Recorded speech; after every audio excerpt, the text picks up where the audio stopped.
Welcome to MarineMax in Wrightsville Beach. My name is Dean Ashton, and today we're on board a 2021 Sea Ray 190 SPX Outboard.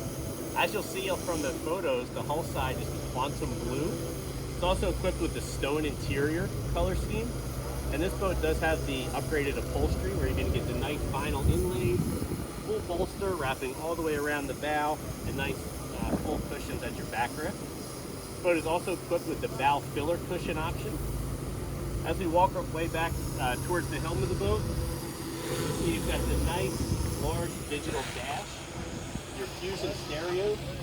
I'm not sure if you'll be able to see it in the video, but the boat is equipped with the blue LED lighting package. You might be able to see it in that back corner there. On the port side, you have the port side lounger option. Vinyl, infinity woven vinyl for your carpet. Bucket seat at the helm with a flip-up bolster.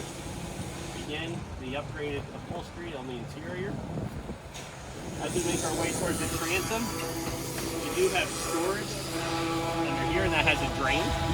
One of the great things about this boat being an outboard is the amount of storage you get underneath the sun pad.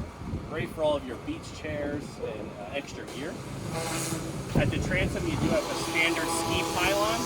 This boat is also equipped with the water sports tower with black integrated bimini top. Your walk-through has the gray sea deck matting, as well as across the transom of the boat. And for power, we've set this boat up with the upgraded 150 horsepower Mercury 4-stroke. So that's a real quick look at our 2021 Sea Ray 190 SPX Outboard. If you'd like to see this boat in person, stop down to MarineMax in Wrightsville Beach or give me a call, Dean Ashton. I'll be happy to help you out.